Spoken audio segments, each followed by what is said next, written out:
தலைமை தாங்கும் தலைவர் அவர்களே, இன்றைய பாராளுமன்றத்திலே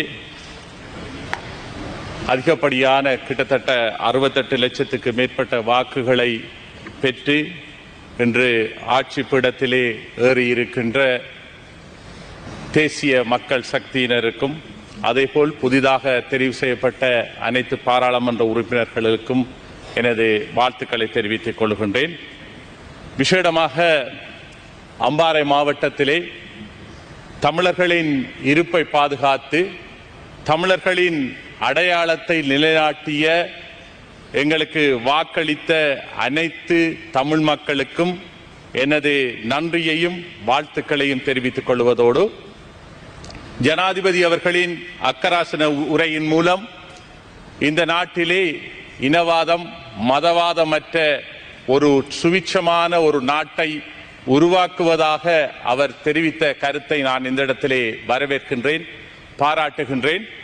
விசேடமாக இந்த நாட்டிலே புரியோடி போயிருக்கின்ற இனப்பிரச்சனைக்கான அந்த தீர்வை அவரது உரையிலே கூறாது விட்டதையிட்டு நாங்கள் மிகவும் கவலை அடைகின்றோம். தமிழ் மக்களுக்காகிய இந்த இனப்பிரச்சனை சம்பந்தமான தீர்வு, அவர்களுக்கான தீர்வை எட்ட வேண்டிய கடமைப்பாடும் பொறுப்பும் இங்கே இருக்கின்ற ஒவ்வொருவருக்கும் இருக்கின்றது.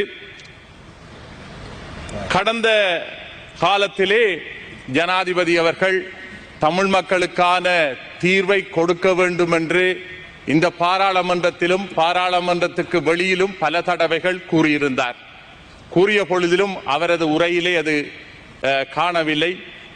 மிக மனவேதனை அடைகின்றோம். விசேடமாக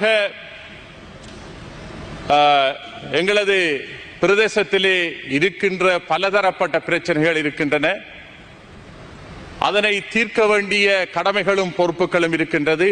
அதிலே முதலாவதாக புதிய பிரதேச செயலகங்களும் அந்த பிரதேச செயலகத்துக்கான அதிகாரங்கள் வழங்குவதிலும் இருக்கின்ற பலதரப்பட்ட நடைமுறைகள் குறைபாடுகள் காணப்படுகின்றது.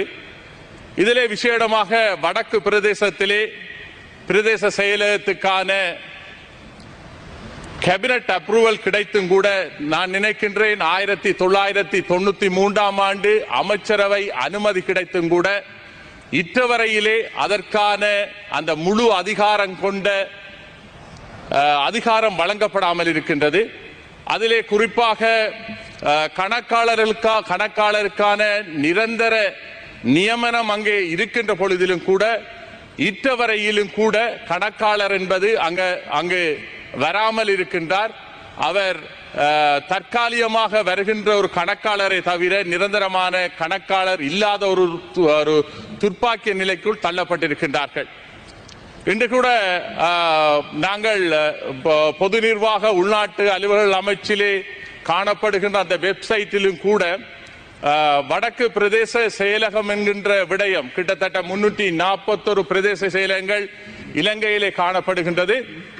அதிலே ஆரம்பத்திலே வடக்கு பிரதேச செயலகம் என்று சுட்டிக்காட்டப்பட்டிருந்தது. ஆனால் தற்பொழுது அது ஏதோ ஒரு வகையிலே அரசியல் ரீதியாக அது எடுக்கப்பட்டிருக்கின்றது.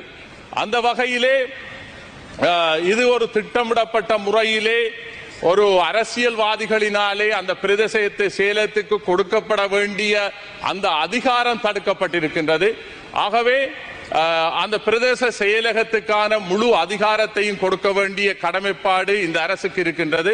அது மட்டுமல்ல, புதிய பிரதேச சபைகளை மாவட்டத்திலே உருவாக்க வேண்டிய கடமைப்பாடு இருக்கின்றது. ஏனென்றால் அவர்களுக்குரிய அந்த சேவையை பெற்றுக்கொள்வதற்காக அவர்கள் 34 தொடக்கம் 50 கிலோமீட்டர் வரை சென்று அந்த அவங்களுக்கான அந்த அதிகாரத்தை அந்த சேவையை பெற வேண்டிய நிலை காணப்படுவதனால் கோமாரியை மையப்படுத்தி ஒரு பிரதேச செயலகமும் மல்வத்தையை மையப்படுத்தியதான ஒரு பிரதேச செயலகமும் உருவாக்கப்பட வேண்டிய கடமைப்பாடு இருக்கின்றது. அதேபோல் புதிய கல்வி வலயங்களை உருவாக்கப்பட வேண்டும். கல்முனையை மையப்படுத்தியதாக 57 பாடசாலைகள் தமிழ் பாடசாலைகள் இருக்கின்றன.